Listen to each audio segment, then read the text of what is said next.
ni Pangulong Pinoy, sinasabi niyang, let's not tinker with the Constitution. Ganon din ang pagkasabi ng nanay niya, no? Si President Cory. But then, because of that, dito nakakaproblema tayo sa Bangsamoro. He felt that coming up with this treaty or agreement with Bangsamoro, we can skirt around the provisions of the Constitution. Freedom of religion, neutrality of the state over religion. Pero itong agreement na pinasukan niya allows the creation of a sub-state in Mindanao where Sharia law is supreme. This to me is just one example kung bakit itong agreement natin with Bangsamoro has been like placing the cart in front of the horse. Kung sana naman, in-address muna natin yung constitutional issues. Eh ngayon, nandun na yung agreement, may commitment ng Philippine government sa MILF. We have the Bangsamoro Basic Law that is being submitted. Tuloy, parang nababakmail ang Kongreso.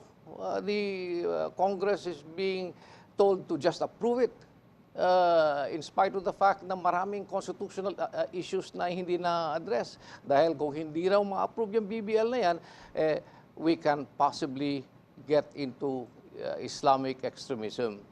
So, yan ang naging problema natin. I really honestly feel that at this point in time, dapat kung yan ang pinursige ng ating Pangulo, because really everybody wants to resolve the conflict in Mindanao. Matagal na nga ito sinasabi ni Senator Rene, but we are not doing it right. Instead of assimilating our Muslim brothers and sisters as part of the Filipinos, kulang tayo sa identity dyan as Filipinos. We have not developed the identity as Filipinos precisely because of this fractionalism all over the country, especially amongst our Muslim brothers and sisters. Now we are giving them the opportunity to proceed, chart their destiny their own way, separate and distinct from the Filipinos. Again, this is repugnant to the constitutional principles that we have. So, ibig mo sabihin, Attorney John Yasay, ang Bangsamoro Agreement, in effect, is unconstitutional? Yeah, maraming provisions yan na very unconstitutional. Na ang ginagawa na lang ng administrasyon is to sweep it under the rug. Alam mo, ang problema kasi ng kung i-amend natin ang Constitution, the entire country will ratify it. Whereas itong Bangsamoro Basic Law, kung yan ang na-approve ng Congress, ang magra-ratify lamang yan ay yung Bangsamoro people. So, hindi the whole country will ratify it. For such an important decision that affects not only the people in Bangsamoro, but the entire country, ang Bangsamoro lamang magde-decide on its ratification. So, I really honestly feel that maybe, if only to make sure that we can forge an agreement, a peace agreement that will have an enduring and lasting effect, maybe, if only for that reason, we should now amend the Constitution. Erik, anong stand mo? Hindi bang, by the way, hindi bang referendum dapat the entire nation should approve it? Hindi lang yung isang sektor?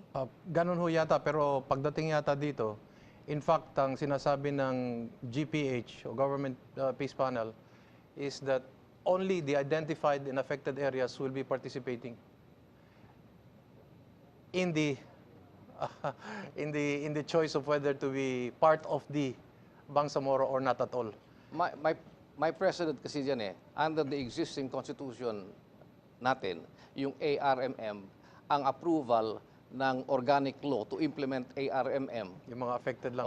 Yung affected areas lang. And the Constitution says that. Yes. But the problem is, itong Bangsamoro rejects the ARMM. In fact, ang predicate ng agreement is that the status quo is completely unacceptable.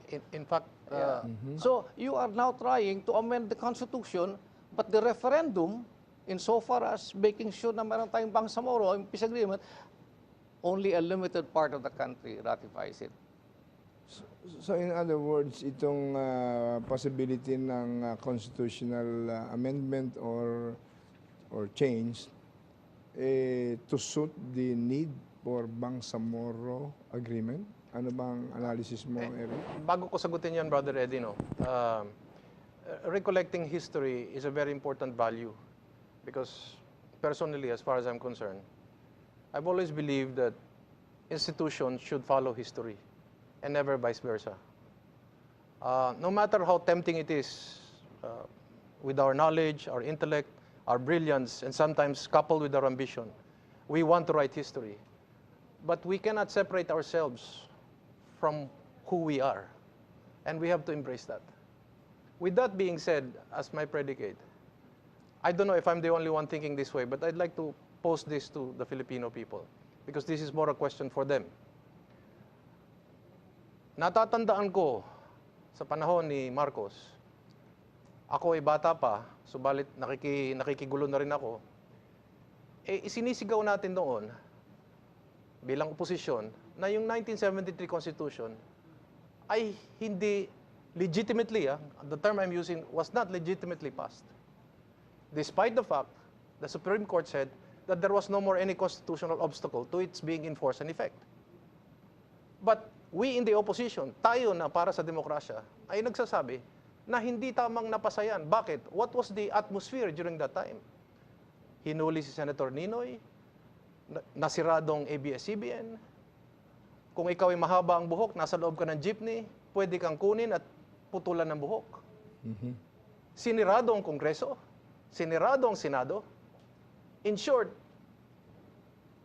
if my history is correct, Marcos said, we will have a plebiscite and the effects of martial law for 1 week would be suspended. But this is tantamount to saying, like a marriage, oh, you marry my daughter because anyway the shotgun will just be outside the chapel. But the shotgun will not be inside the chapel. Don't worry, but you have to marry my daughter. So, napasa. Kuno. Because there was this barangay raising of hands. If you remember po, sabi, sinong hindi kumain ng sandwich? Nagtaasan, o siopa, o taasan. And that was supposed to be what ratified. Now, this brings me back to the same question. What constitution was validly ratified in the history of the Philippines, albeit dormant?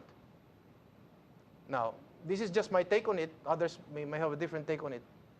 Unfortunately, when the revolution happened in 1986, from my perspective, as a student of history, and we have history to back this up, Sergio Osmeña Jr., when he came back, returned to a country that was war-ravaged, one of the most war-ravaged countries in the world. He did not declare martial law. He did not ask for special powers.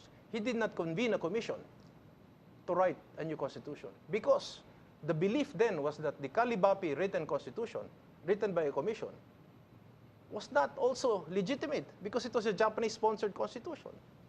So following that same example, the Marcos Constitution could be likened to a Japanese written constitution, kapisana ng mga sa paglilingkod sa bagong Pilipinas or Kalibapi.